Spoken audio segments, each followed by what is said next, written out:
नमस्कार, आप देख रहे हैं वॉइस ऑफ कोटपुतली। डालते हैं जिले की दिन भर की तमाम बड़ी खबरों पर नजर। कोटपुतली बहरोड जिला कलेक्ट्रेट सभागार में जयपुर ग्रामीण सांसद राव राजेंद्र सिंह की अध्यक्षता में जिला विकास समन्वय एवं निगरानी समिति अर्थात दिशा की बैठक आयोजित की गई। बैठक में केंद्रीय पर्यावरण एवं वन मंत्री एवं अलवर सांसद भूपेंद्र यादव व विराटनगर विधायक कुलदीप धनखड़, कोटपुतली विधायक हंसराज पटेल, बांसुर विधायक देवी सिंह शेखावत, बहरोड विधायक डॉक्टर जसवंत सिंह यादव, मुंडावर विधायक ललित यादव, अलवर जिला प्रमुख बरवीर छिल्लर, जयपुर आईजी आर सुहाना, जिला कलेक्टर प्रियंका गोस्वामी, जिला पुलिस अधीक्षक देवेंद्र बिश्नोई सहित विभागीय अधिकारी मौजूद रहे। केंद्रीय मंत्री भूपेंद्र यादव ने पीएम सूर्य घर योजना, स्वच्छ भारत मिशन, टीबी मुक्त भारत अभियान सहित केंद्र सरकार की योजनाओं की 100% क्रियान्वित कर पात्रों को लाभ पहुंचाने के निर्देश दिए। उन्होंने NHAI पेयजल स्वच्छता एवं सोलर योजनाओं पर विशेष जोर दिया।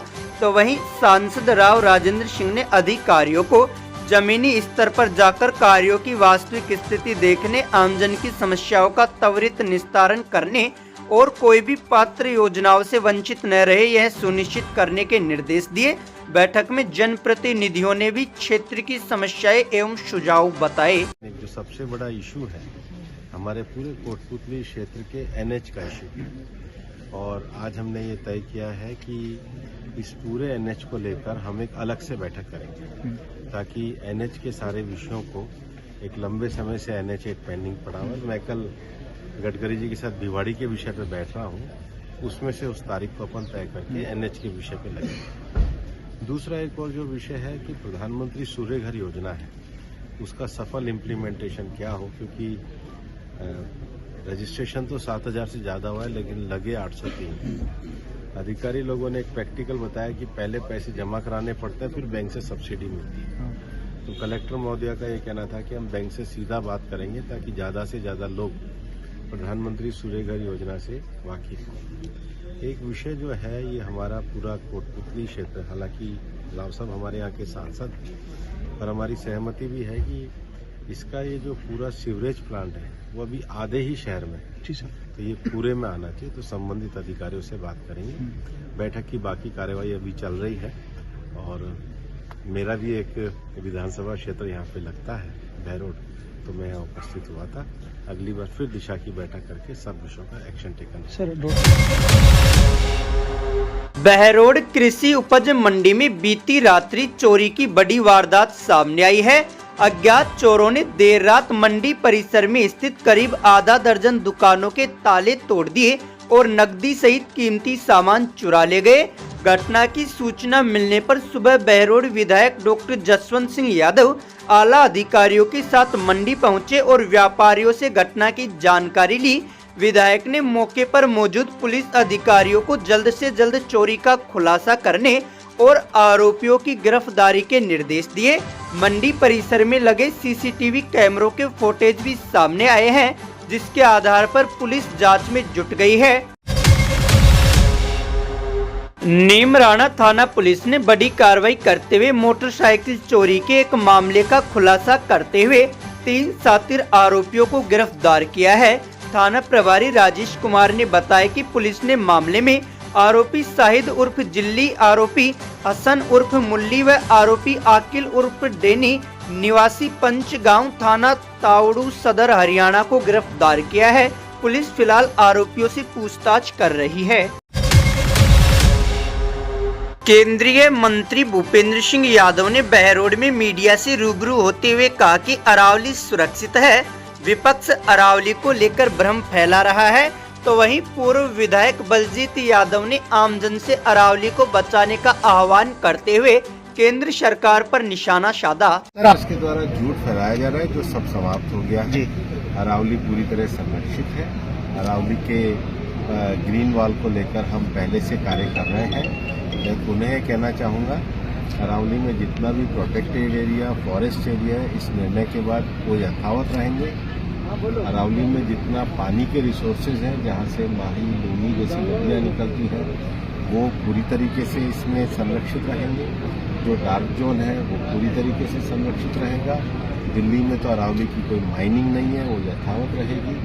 और जहाँ पर भी अरावली की माइनिंग है वहाँ पर पहले उसका एक सस्टेनेबल मैनेजमेंट प्लान बनेगा। सस्टेनेबल मैनेजमेंट प्लान को ICFRE ही स्वीकृत करेगा, क्योंकि अभी तक ये होता था कि माइन करके और गड्ढे छोड़कर चले जाया करते थे। तो अब उनको ये भी प्लान देना होगा कि माइन खत्म होने के बाद उसको कैसे हरा भरा किया जाए। अभी तक जो स्वीकृति अरावली में माइनिंग भी चल रही है वो 0.19% ही है, और इस निर्णय के बाद तो 90% भाग पूरी तरीके से संरक्षित हो जाएगा। अरावली हमारी सभ्यता संस्कृति की धरोहर है, और इसके बचाने के लिए, मतलब इसके संरक्षित विषयों को आगे बढ़ाने के लिए हम करेंगे। होता है कि कोई भी जो पर्वत क्षेत्र होता है, जियोलॉजी में माना जाता है 100 मीटर ऊपर नहीं है, ऊपर से लेके नीचे धरातल, क्योंकि ऊपर छोटा पहाड़ होता है, नीचे धरातल में जितना भी अंडाकार उसका फैलाव होगा, और वो कहाँ तक माना जाएगा, वो जो भूमि रचना होगी, जैसे मान लो अपना राठ क्षेत्र की भूमि रचना है, उसका भी जो लोएस्ट जिस गांव में होगा, सारी रचना तो एक जैसे होती नहीं है, पानी की हाइड्रोलॉजी होती है, तो इस पूरे क्षेत्र का जो सबसे लोएस्ट है उधर तक जो नीचे होगा वो पूरा हुआ संरक्षित। सर, एक मोटा रूप में हमारे दर्शकों को समझा दियो कि 200 मीटर की जो है उनके बीच में जो आधा किलोमीटर का क्षेत्र है वो भी होगा, पर ये केवल माइंस के लिए है, माइंस देते समय। क्योंकि क्या होता है कि पहले जब ये माइंस अलॉट की जाती थी तो उसमें क्या करते थे कि पहाड़ के ऊपर का तो सुरक्षित कहते थे, नीचे का खोद दिया करते थे। अब वो नीचे का भी पूरी तरीके से संरक्षित रहेगा।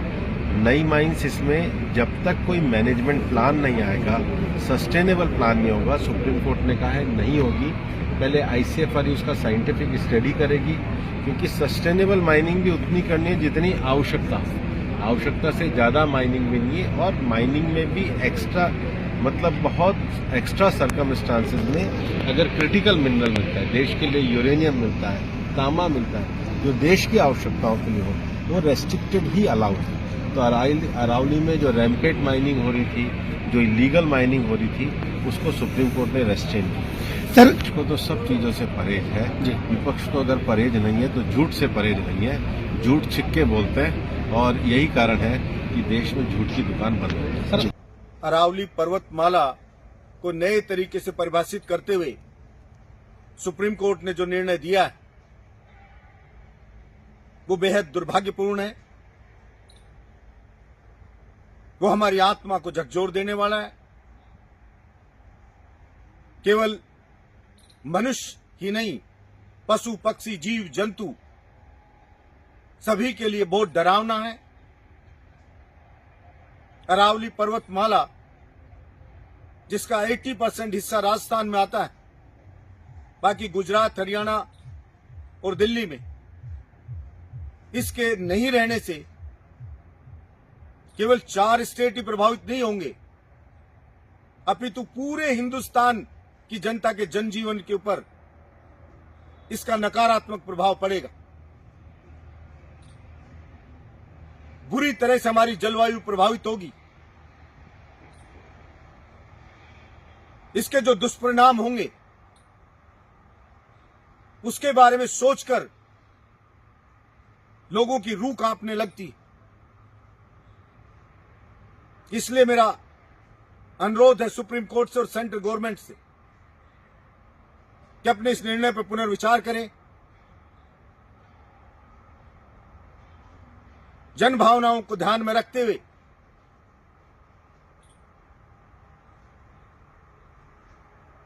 जैसा कि पूरे देश में, चाहे युवा हो, बुजुर्ग हो, सभी के मन में जो गुस्सा है उसको ध्यान में रखते हुए उनकी भावनाओं के अनुरूप अरावली पर्वतमाला को यथावत रखा जाए। अपने ही देश में अपने अस्तित्व को बचाने के लिए भारत देश की जनता को लड़ने पर मजबूर ना किया जाए। कोई भी सरकार हो, या सुप्रीम कोर्ट हो, उसकी मूल भावना जनजीवन को आसान करने की होती है, न कि जनजीवन को संकट में डालने की। अगर अभी तक आपने चैनल को सब्सक्राइब नहीं किया है तो चैनल को लाइक, शेयर व सब्सक्राइब अवश्य करें।